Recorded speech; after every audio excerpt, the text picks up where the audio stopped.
A Pūtea a Mahi Hoki. Welcome to the Finance and Performance Committee. Ngā mihi ki a koe, Te Wiki o Te Reo Māori. Greetings everybody, this is Māori Language Week. I don't know why I always get Māori Language Week, but I do. So it's wonderful to see those of you who are here in person, thank you very much. And those of you online, of course, the state of where we've been over the past 3 years. To honour Te Wiki Tia Reo Māori, Māori Language Week, I'd like to share a whakatauki or proverb, and it goes like this. E orea te tuatara ka patu ki waho, and the translation is, a problem is solved by continuing to find solutions. So this whakatauki captures, in my opinion, the need for creative thinking, adaptability and perseverance in times of strife. All qualities this committee has drawn on through the many difficulties of this term. So even though our resources may be stretched, through creativity and out-of-the-box thinking, it has been possible to achieve great things. So during our hui today, I encourage you all to use Te Reo Māori as much as you want. Kia kaha Te Reo Māori, may the Māori language be strong. Me tīmata tātou, let's get started. And I will hand to Sandra for the roll call. Thank you. Morena members. Mayor Goff. Kia ora koutou. Councillor Cashmore. Kia ora. Councillor Bartley. MSB member Blair. Kia ora koutou. Councillor Casey. Morena Sandra. Morena. Councillor Collins. Kia ora koutou. Councillor Combe. Kia ora koutou ke kone au. Councillor Cooper. Kia ora mai tātou katoa. Councillor Dalton. Kia ora koutou. Councillor Darby. Morena. Councillor Filipina. Morena koutou. Councillor Fletcher, apology for lateness, Madam Chair. Councillor Henderson. Morena koutou. Councillor Hills. Kia ora koutou katoa. Councillor Mulholland. Morena. Councillor Newman.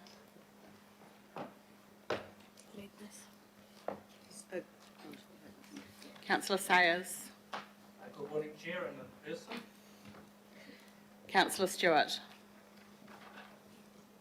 Good morning, but can you please speak up? I could hear you very clearly before, but it's all gone very quiet. Thank you. Councillor Walker. Morning. Councillor Watson. Kia ora koutou. MSB Chair David Taipari.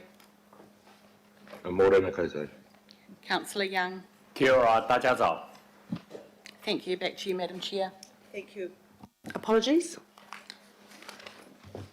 As there, I'd like to move the apologies for lateness from Councillor Fletcher and Councillor Newman. Deputy Chair will second. Early departure for 1:45, Madam Chair, on council business. Thank you, Councillor. Hopefully that won't be the case. Forever hopeful. Right, it's been moved and seconded. All those in favour say aye. Aye. Aye. Against? Carried. Thank you. Madam Chair. Yes, Councillor Hills? Richard here. I wrote in the chat that I just have to drop off at 11 a.m. for 10-15 minutes for a media conversation. Thank you, Councillor. That will be noted. If you just write in the chat when you're going and then come back on chat, staff will be able to follow that specifically. Thank you. Madam Chair, I'll do the same. It's MSB member Blair here. Oh, thanks, Member Blair. As I said, just pop it in the chat when you're going and pop it back when you're back in. Thank you. Any others? Right, committee members, we have two acknowledgements today. The first acknowledgement is in sympathy of the passing of Her Majesty Queen Elizabeth II, and I'll hand to the Mayor now to say a few words on behalf of us all. Thank you, Your Worship. Kia ora, inga mana, inga reo. E rā rangatira mā, tēnā koutou, tēnā koutou katoa. E te rangatira Queen Elizabeth II, haere, haere, haere atu rā, moi mai, moi mai, moi mai. Thank you, Madam Chair, and It is a solemn moment in the life of this council and of our city and of our country, with the passing of our Queen and our head of state, Queen Elizabeth II. Generally, a person living into their 90s is regarded as having lived a long life, and their passing, when it happens, is sad, but not unexpected.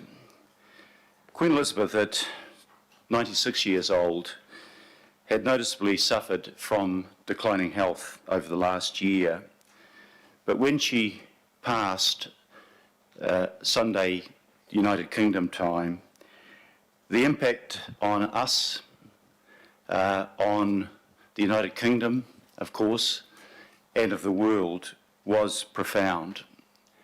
And the reason is understandable. She'd been our sovereign for over 70 years.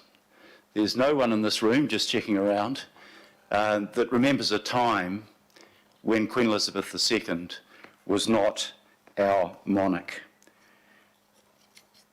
As our head of state, through times that were often turbulent, she has been a constant, a stable, and a reassuring presence. Non-elected and above politics, she was able to represent the values that we hold in common. She was a unifying rather than a divisive part of our society and our lives.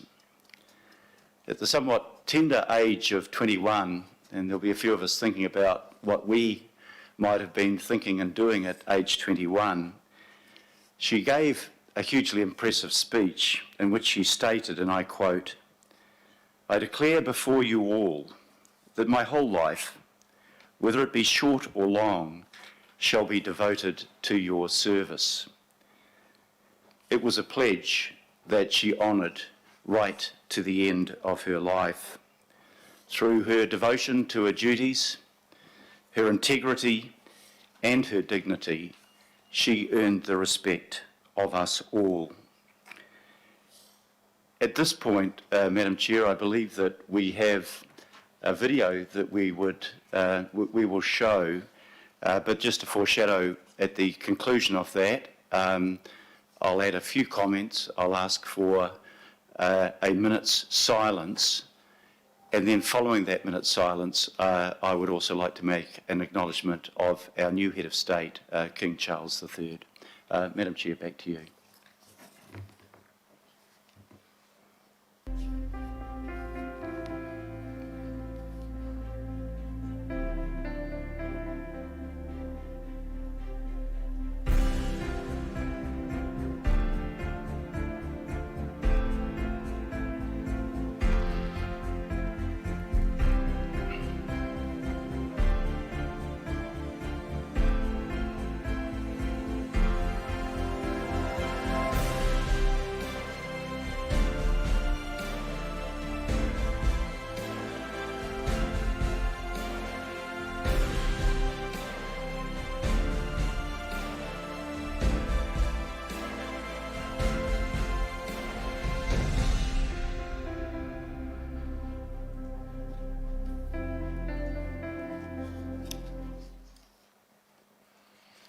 Yeah, thank you, Madam Chair. I think those brief clips are a reminder of just how much life has changed in our city while she's been the Queen of New Zealand. And I think I was 6 months old on her first royal tour.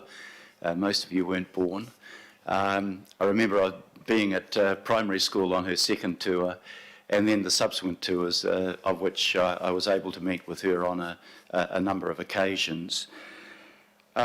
Shortly, I'd like to add some words about her successor and our new King and Head of State, King Charles III. But before I do that, I'd ask all of you to join with me and to extend to the royal family our sympathy and our sense of loss for the passing of Queen Elizabeth II, to show our gratitude for the service that she gave to our nation, and to express our sadness at her passing. I would ask you please to stand for a minute's silence as we remember her.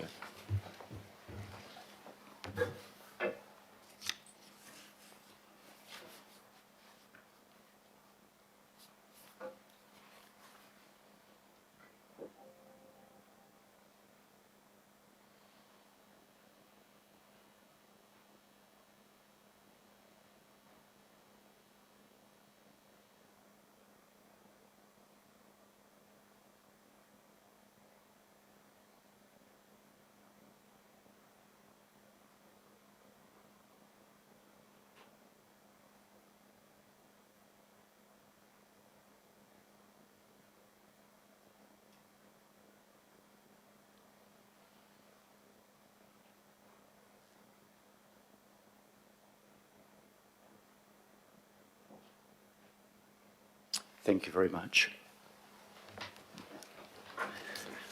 Madam Chair, I'd like now, on our behalf, to extend our congratulations and best wishes to King Charles III as he embarks on a challenging role that he has ahead of him. He's said in his recent comments after the passing of the Queen that he would seek to serve as king in the same manner as his mother, with full devotion to the duties that he will carry out. While he has served a very long apprenticeship for the position that he has now ascended to, becoming a new monarch and adapting that role to contemporary and modern realities will indeed be challenging.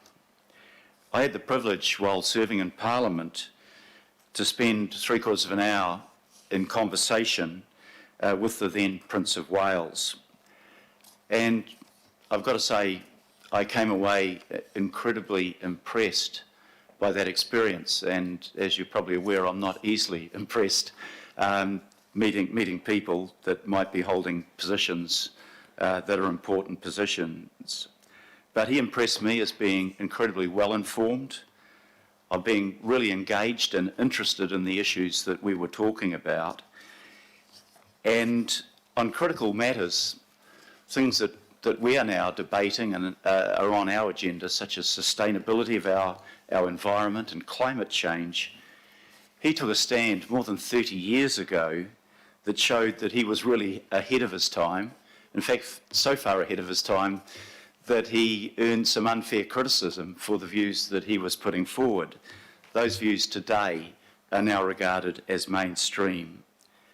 So I have some personal confidence that he will carry out his duties in an exemplary manner and follow in the best traditions of his mother, the late Queen. With your agreement, Madam Chair, and that of our Council, I will send to the new King a message from our Council of our condolences first and foremost, but also of our best wishes to him as he starts out on his new role. Thank you very much. Thank you, Your Worship. God save the King.